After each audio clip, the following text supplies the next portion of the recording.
executive producer Azzy Milan.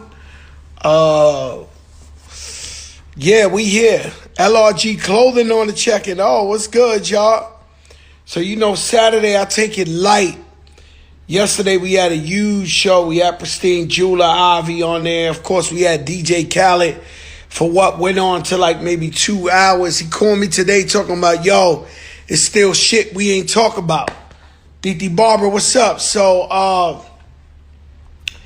I don't put it past in a couple of weeks, Khaled jumping back on.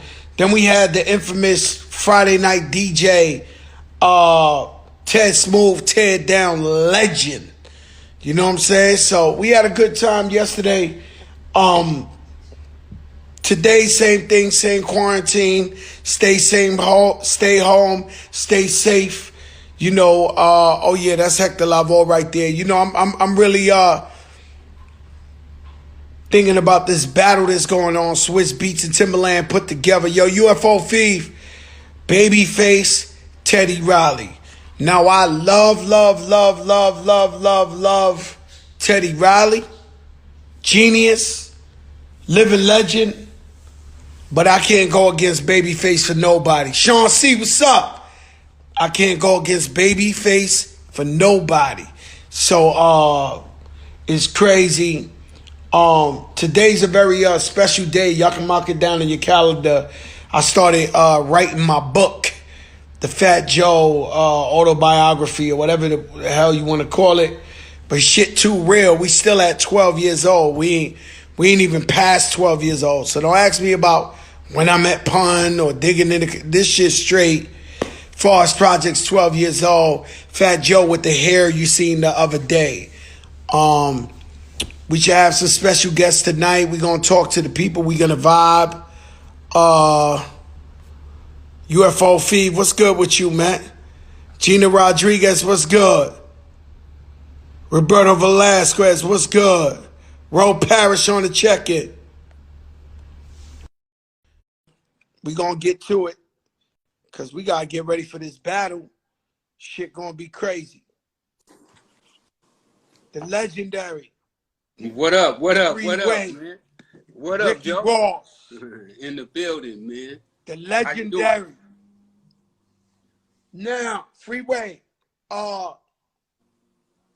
don't know you personally, but I respect you and everything you've come from. I respect the fact that you're able to stay out of jail. Well, How many years you been out of jail?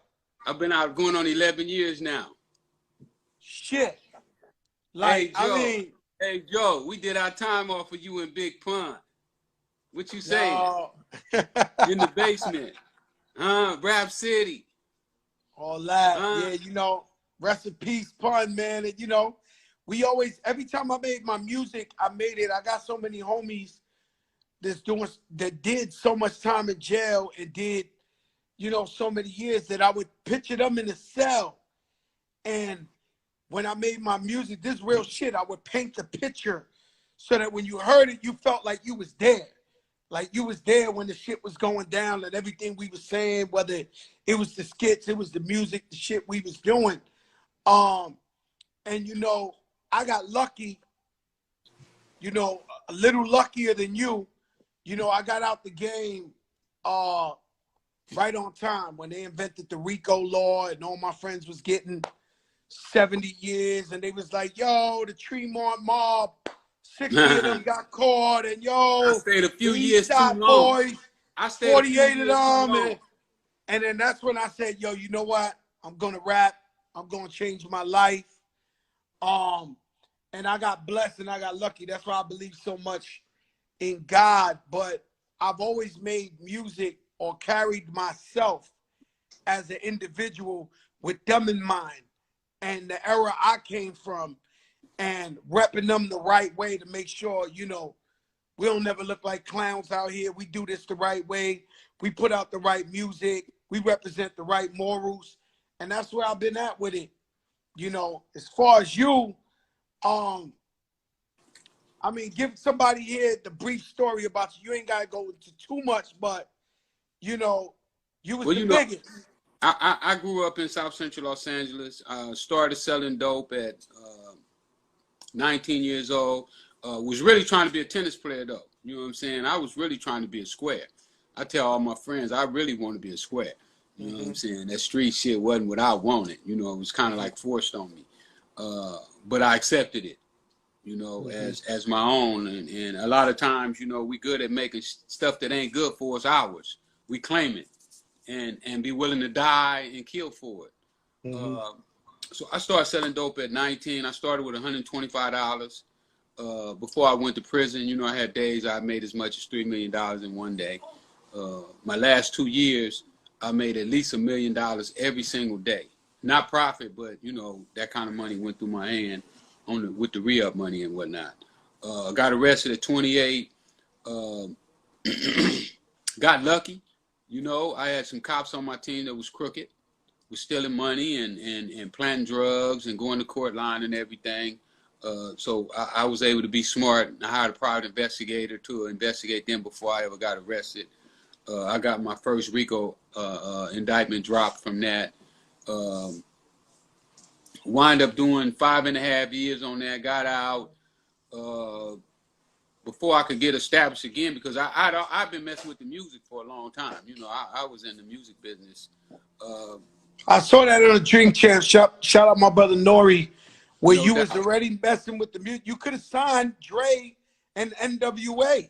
I could have had the whole West Coast music business. I had the money to put it on. I had the connections. I knew Dick Griffey, Otis Smith, Berry Gordy in the early 80s, you know, like 83, 84. I knew DJ Pooh, King T, you know. I even got the Alcoholics signed while I was in jail. Bars. From behind bars, yeah. I got them. You know what was crazy for me, Rick? I used to be in Harlem, and I knew this guy. He was a former dope fiend, but now he was making money. So you know the dope fiends, they hands where they shot the dope was like puffy, was almost like a baseball glove. Right. You know what I'm talking about, right? Absolutely. Like, it gets rough. Shooting dope gone wrong or something where this shit is like elephant, right? So there was this dude, his name was Man. And I remember when I was getting a couple of dollars, I had it too. He pulled me over in Harlem because we was in Harlem. He pulled on a block and they had about 10 tenement buildings, like what we would call crackhead buildings. And he was like, yo, Joe, buy every one of these buildings right here. They only want $1 for them. As long as you fix them up, your own. Now, them shit's worth $5-10 million each one of those brownstones. No doubt. I ain't listened to him. I was busy buying jewelry, buying cars. I ain't listened to him. And he tried to put me on to the future. And you, in a bigger way, you was there with Berry Gordy. Berry Gordy is Motown. You was there with the biggest in the game. Well, I was there you chose to rock with them. With some of the first independent, those dudes were the first independent record labels. I had my hand on the post, but you know, I was a young dude. I wasn't but 24 years old, no high school diploma, no formal education, didn't know his daddy. You know, my big homies was Tookie Williams, Cartoon, you know, dudes that you know, you look back now and you be like, wow, you know, lucky I didn't follow that path. So you know, I didn't really know much, you know. Yeah, because you was more of like getting. Don't let me put things in the air, but you was more like, not to elaborate, but you was more into like you born somewhere else. The whole purpose of me doing this with you is to show people that you can become a product of your environment. A man who's as intelligent as you, who built the business that was making $3 million a day. Had you been born in the suburbs somewhere, you could have owned General Electric or Fortune 500 company the way you ran this. Well, no doubt. You know, when I look back at life is really all about getting your light bulb turned on. You know, if you look back at your life, you was going along and then somebody put you up on rap. You know what I'm saying? I don't know who that person is, but if you think back to that person, that very first person that brought it to your attention, and then somebody started to tell you that you could make it in rap. Because if we never get schooled, then we don't know. You know, you can't know what you don't know unless somebody teach you. So you know, when I look at it, I became a product of my environment. I started doing what everybody else in the neighborhood was doing. They made selling dope look cool and be cool, and I thought it was cool. So I got in. But my thing is, listen, bro, I'm a firm believer, 1,000,000%, that you are a product of your environment. And hey, the shit that was in need, the shit that was in high demand was the crack. You know what I mean? So you chose, if it was olives, you would have sold olives. It's no different than right now. I'm doing the same thing right now. You know, right now, the main thing is in demand is this coronavirus. So what am I doing? I'm chasing cures. I'm out looking for the cures for the coronavirus. I'm looking for how to stay safe, what we need to be doing. A lot of people don't know, but I went on Vlad TV the 17th of March, and I told everybody that this coronavirus was going to hit blacks harder than it was hitting anybody else. How did I know that? Because I've been doing my research. You know, I knew that it was attacking obesity. I knew it was attacking high blood pressure. I knew it was attacking the blood transfusion. What is it called? Kidney dialysis. Dialysis. So all of those things that I knew was running rapid in our community. You know, I know that we don't eat right. You know, I've been a vegan for 30 years now. Wow. You know, I don't eat no sugar, no salt, no butter. I haven't ate animal in 30 years. So just to show you that I've been pushing good health. I've been pushing conditioning and looking for the solutions. So that's just how I get down. So what do you mean that you're looking for the cure for coronavirus? What do you like? Elaborate. Like, what are you working on vaccines? Are you like, what are you doing? I'm looking for doctors that's been on the front line, that's been dealing with these type of things, because a lot of times we be looking too big.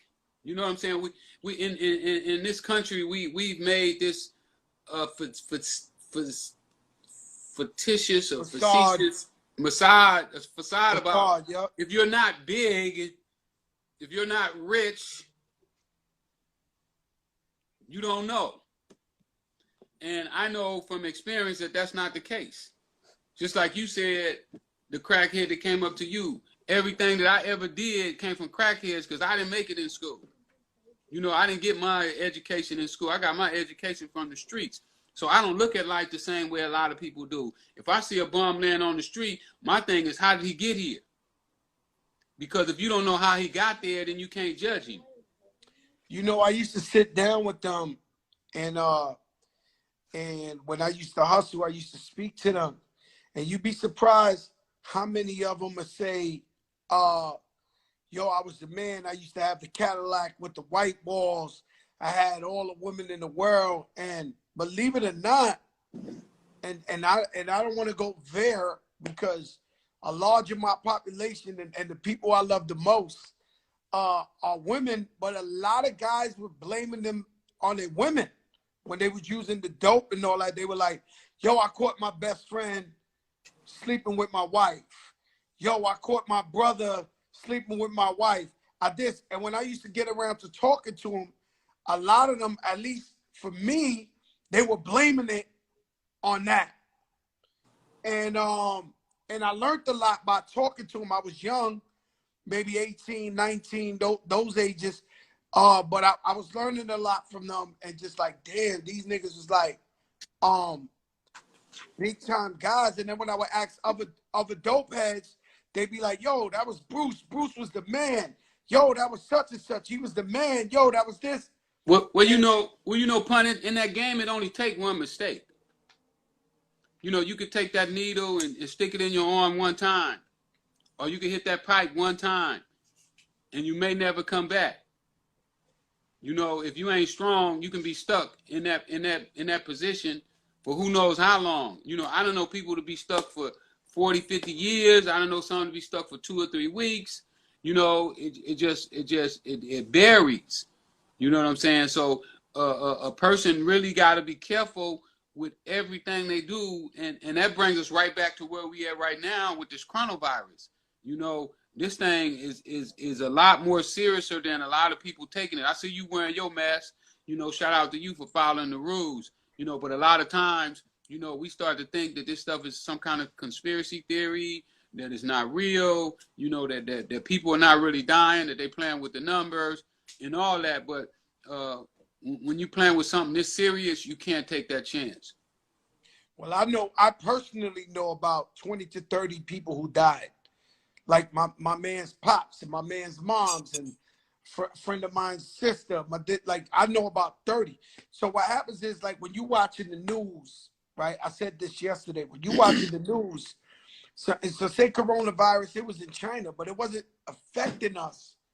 So you look at it on the news, you're like, some shit is going on in China, but that ain't really bothering me. So you in the club popping bottles or whatever. So in this country, apparently the whole East Coast, like New York and New Jersey and down to DC now, it's on fire with the corona and it's mad deaths. I'm from there. Like, you from South Central LA, I'm from New York. So I know a bunch of people that's passing away because of the coronavirus. So I know how real it is. But then there's spots in America where it ain't so serious, so people are looking at it like, what coronavirus? Like, that shit ain't real, but it's very real.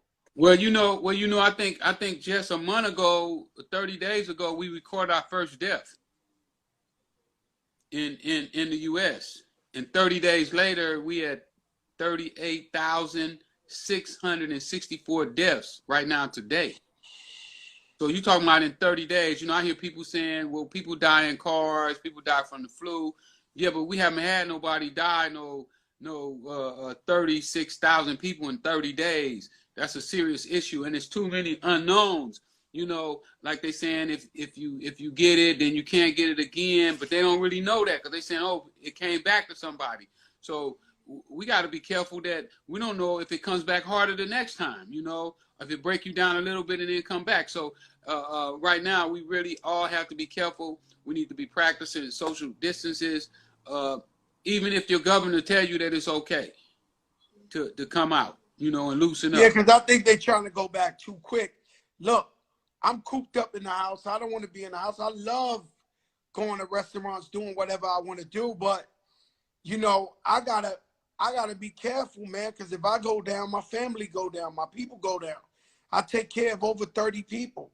So I got to think of not just myself, which I am thinking about myself, but I got to think about my people.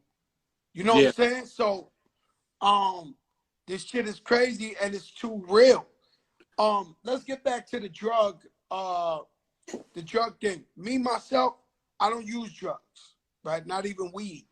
And I ain't got nothing against weed because a lot of my friends smoke weed and they law about it and they good and it looks good. It looks like real good. But me personally, I had too many of my friends become addicted to drugs, whether it was crack, whether it was dope, whether it was this, and all they had to do was use it one time. And now it's the opioids with the pills. They use the shit one time, they become addicted, and then, you know, they stuck, they fucked up. They you know, they lose their money, the shit get worse. Because you think while you on drugs, you're using these drugs to escape reality, but all you're doing is putting yourself in a bigger hole, bigger box, bigger whatever the case may be. So well, you know, that's why the opioids, these pills that they gave out are worse than even the street level drugs. It's just more expensive.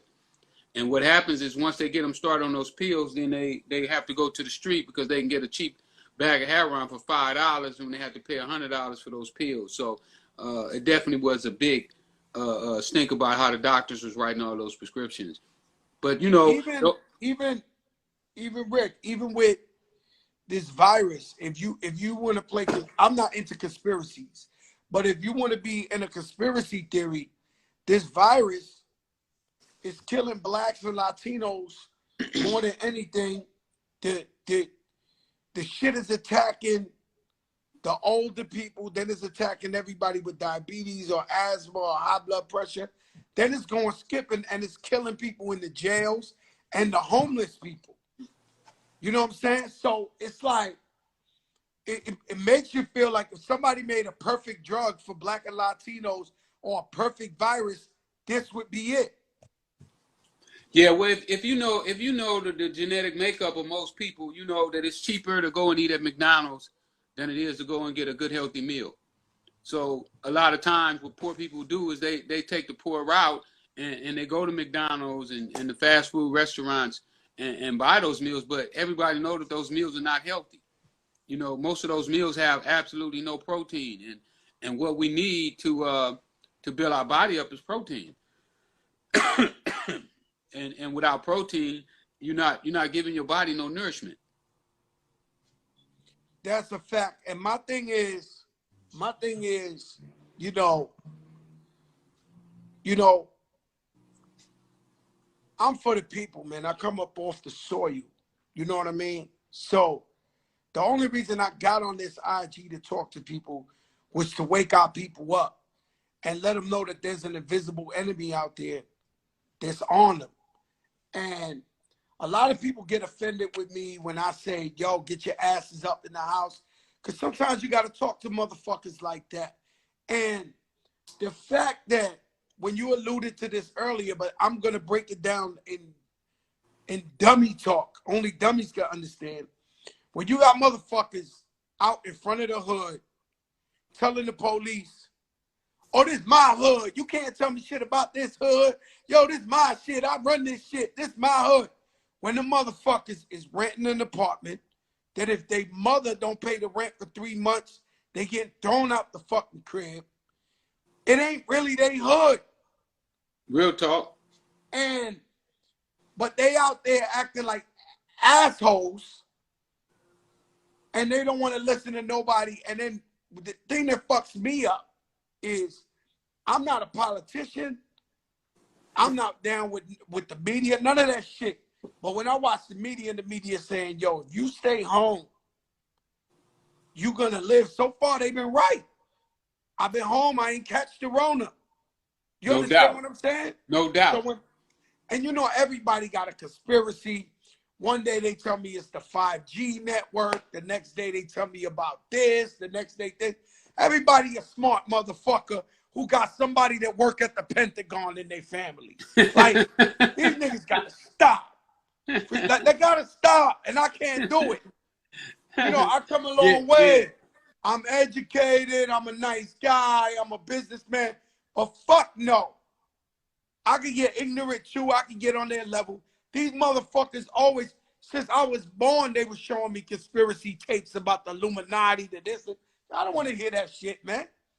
They telling you stay home, don't pass the fucking blunt, and go in your house. Now, why don't drink after nobody? Don't drink after the bottle. Don't drink after the bottle. Huh?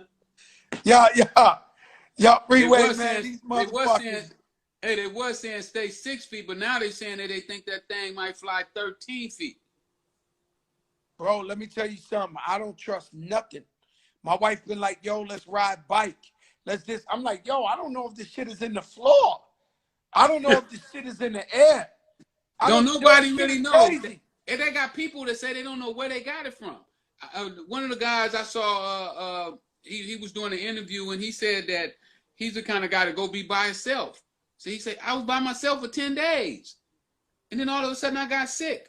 But what we know is that the virus will stay incubating inside of you, and they don't know exactly. They say 4 days, but it could go longer. And they say how fucking crazy is that? They say some shit asymptomatic. Asymptomatic means that you actually have coronavirus, but you have no signs. So you could be out there talking to your people, loving your moms, whatever, and you getting everybody sick. Absolutely. And 4 out of 5 people that got it, the people that gave it to them didn't know they had it. Oh, no, that's a fact. That shit all over. They did a study on one dude from New Rochelle. I got to get that. If he's still alive, I got to get him on the show. The nigga infected 134 people in 2 days. Wow. He must have been going to party, dapping everybody. know what I'm saying? This is a popular motherfucker, man. Man, one You of my know? partners, he dropped his album about a month and a half ago, and they was telling me they was going from club to club. I was like, man, you ain't hearing? They got cities that's quarantining right now. Man, this shit is serious. And you know, a lot of the cities that didn't heed to the shutdown are having some of the worst problems right now.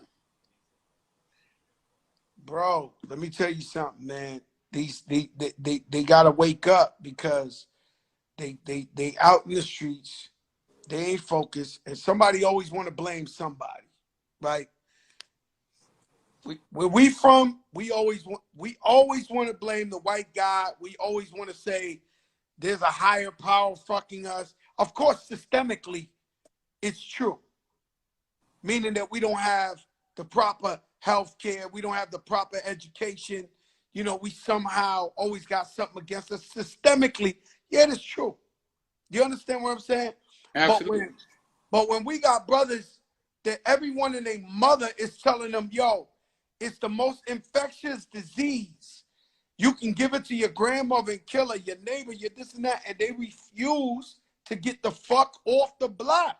Well, you know what's really going on now too, Joe, is that it's starting to affect our food chain, the workers, the farmers. I was watching an interview last night, and it was some Spanish people who go out and pick the vegetables and stuff, because you know ain't nobody gonna do that job. You know, the brothers definitely ain't gonna do it. And these guys are saying that they're sleeping in trailer homes, 20 in one trailer home, head to feet. So you can imagine once it hits there, that means that our food chain, we're not gonna have anybody to pick our fruit, anybody that can. You know, one broke out in one of the biggest meat packing plants the other day in Colorado. So it's something we got to do something about it.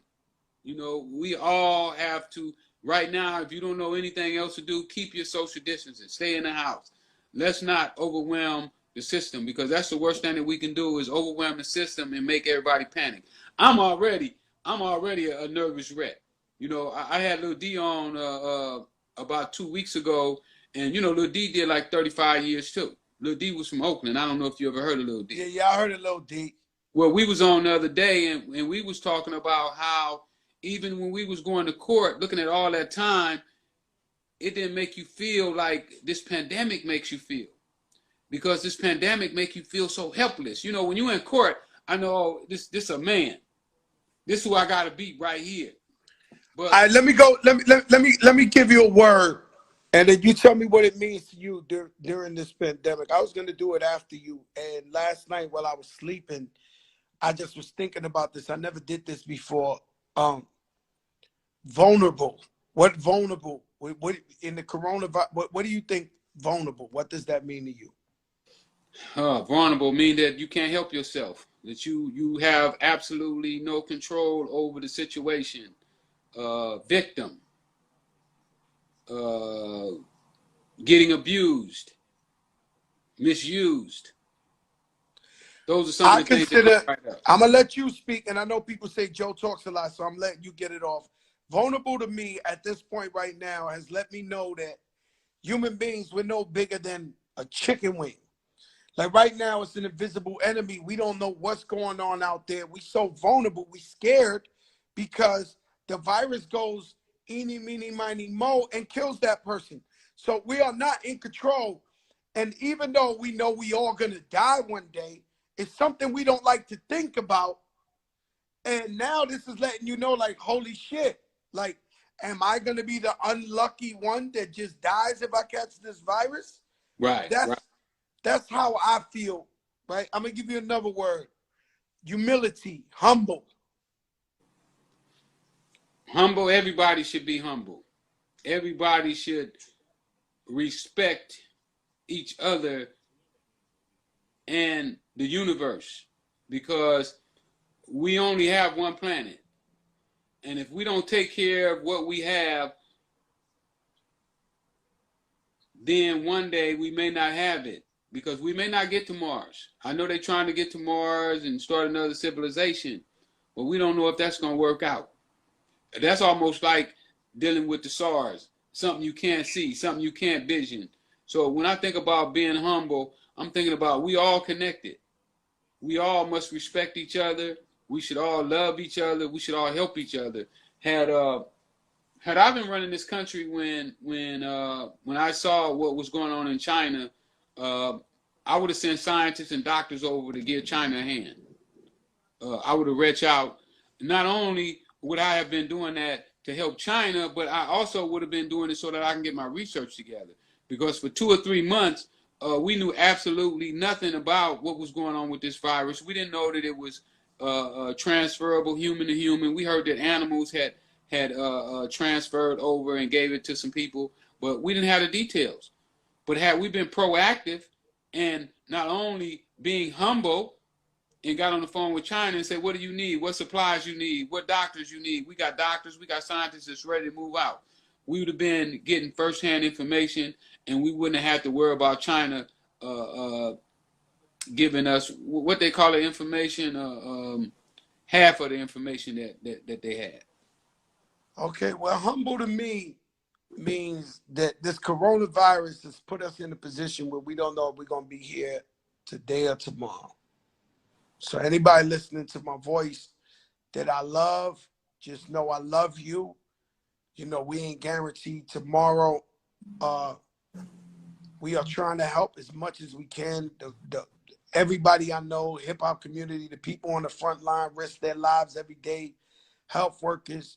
And this also humbled me to where even I was caught up in a society where we was just thinking about fame and fortune and luxury. You know what I'm saying? And now this taught you that ain't shit a watch could do for me, ain't shit a car could do for me, ain't shit a fur coat could do for me. When my time is up, my time is up. So it let me know this whole experience has humbled me on another level, right? I'm going to give you one more funny one. Because this is from our era. Scarface, Hassa. The man. The Hassa, the pig that don't fly, that don't fly straight. A rat. But when I watched Scarface, he gave me the mentality that I could do whatever I wanted to do. For the first time, I started to see, well, you know, with human beings in general, if you never see anybody else do it, you'll never try it. So he gave me the idea that if a guy could come from Cuba with no shoes on his feet and take over, then I could do the same thing. I watched that movie so many times, you know, and I practiced a lot of the teachings that they taught in there. He was one of my first instructors about the dope game. It's crazy how that worked. Superfly was first, though. Yeah, Superfly was first? Superfly was first. He was the first person to ever show me cocaine, that I ever saw cocaine on TV or ever really saw cocaine at all. Because I never saw cocaine before. Did you ever have dealings with all these guys when we see Cocaine Cowboys or we seen Georgie from Blow and he got Derek for real and they was bringing it to LA first and they was this. Did you ever meet these guys? No, I met George. I met George after we got out of prison. I'd also talked to him one time when Nick Cassavetes was working on my script for the movie. He put me on the phone with George. You know, he wrote George's movie as well.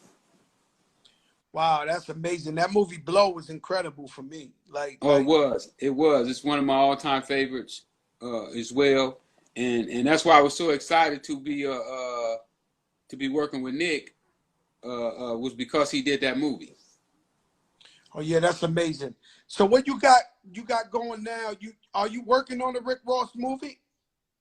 Yeah, man. I got a writer. We got a writer, man. We've been wrestling with this script for like 2 years. The script is dope though.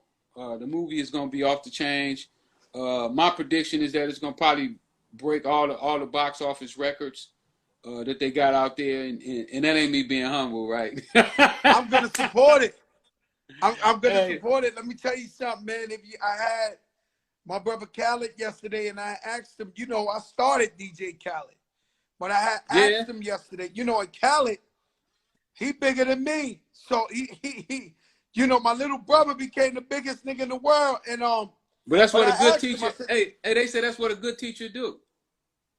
you ain't lying. So I told him yesterday, I said, did you think you was gonna get this big?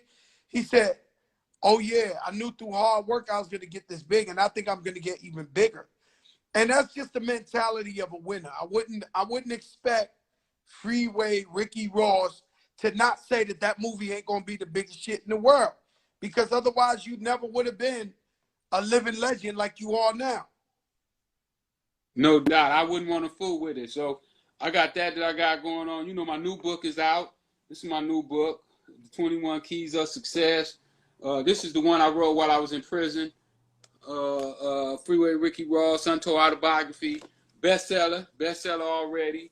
Amazon bestseller, and Amazon ain't even really been pushing that thing. This one here is on its way to be a bestseller. It's gonna probably sell more than the first one. And then you know, this right here, this is my brand, my marijuana brand. I know you don't get high, but some of Yeah, us do. yeah, yeah. If I got Hey, high, I would smoke it. Don't hey, worry. If some I of us, got high, I would smoke that shit. hey, Shout out some to of my us man do. Steve Lobel, the cookies. All my weed guys are here. You know what happened to me is I smoked one time, man. I ran out the crib butt naked. Not real talk. Real talk. And Hey. I tripped. I had like a paranoid. I ran out, and the young lady I was with, she was in my white Lexus, the 400, and she was like, Joe, get in the thing. And I was like, I'm gonna die, I'm gonna die, I'm gonna die. I gotta go to the hospital. So she gassed me to get in the car. We made a U-turn around the block. I took like 7 showers, and I laughed for like hours and hours, but I never did the shit again. I'm scared. Nobody wants to see Fat Joe running down the street naked. No, no, Nobody. no, no. We don't need that. Hey, we don't need that. But you know, it ain't for everybody. It ain't for everybody. You know, out here in California, they made it essential. You know, because a lot of people needed to cope with their nerves. You know, for what's going on right now. I'm with But, it. but I, I'm but with it. If you like weed, go to Cookies, go to my people, go get high. no, It, it, go to LA Kingpin. Go to LA I'll go to Kingpin. LA Kingpin, wherever Ross got his shit. Go get high. I ain't got a problem with that shit. You know what I'm saying? I'm gonna ask you one last question, Rick. What's that? There's a legendary battle tonight. I don't know if you've been watching these musical battles. Teddy Riley against Babyface. Swiss Beats and Timberland got this thing where people are battling each other tonight in about 20 minutes, 15 minutes. Is going to start the battle between Babyface and Teddy Riley. Who do you got to win this battle? I'm gonna take Teddy Riley because that's my man. You know, I Now, gotta let me ride tell with you, Teddy, man. I I gotta love ride with Teddy Teddy. Riley, Teddy, but one of I'm the going greatest. baby. I can't go against Babyface, man. No, Chubby Baby, what's up? Babyface ain't no joke either.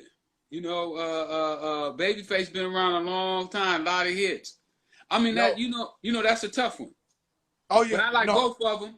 I like both of them, but I'm biased. You know, Teddy Riley's a personal friend of mine, so I'm gonna ride with Teddy. My brother Dre from Cooler Dre, my partner, he going Teddy Riley too. He sent me a little video clip with Michael Jackson getting the water. He goes, Teddy Riley, you're a genius. And he had that shit going over and over again. I'm like, oh my God, oh my God. DJ Enough in the building. Yo, listen, my brother Rick, take care of yourself, my brother. Love you, love what you do. Your I appreciate it. positivity. Everybody gonna go get 21 Keys to Success, that book, and we gonna support you till the wheels fall off. All right, my brother? Tell me to get it off my website, freewayrickyross.com. Don't go to Amazon. I ain't trying to be the best seller on Amazon this time. I want to sell them off my own site. So go to my site, Freeway Ricky Ross, and get it. Follow me on Instagram at Freeway Ricky. Love you, my brother. Stay up. All right, you be safe. All right. Freeway Ricky Ross, man, living legend, man. You know, it's a big, deep story behind him, and the Contras and the country was around that shit. Yo, Enough. I love you, brother. I'm glad you back. You back in the game. I can't do this without you. Enough. I can't go on in the game of hip hop without DJ Enough. I call your wife every week. I pray for you every night. I love you, my brother. You know, you've been down with me since Flojo. Um, you mean too much to me. The heavy hitters, you know, we love you. We praying for you, man, all the time. And I know you back at work. And man, that means so much to me. Listen, guys, I seen Timberland earlier. DJ Cassidy. What's up, Cassidy? Enough. I love you. Cassidy. Um, Listen, man, I gotta go watch the battle. I got popcorn. I got everything ready. This is a legendary one for me. If you ever wondered, Fat Joe wish he could sing rather than rap. I love R&B. Um, oh, he will. He will get a movie. Yo, Chubby Baby, ATL, BX on the check-in, Jen. Everybody, I'm going Babyface. I love Teddy Riley. Shout out to the sponsor of the show, Fan Mio.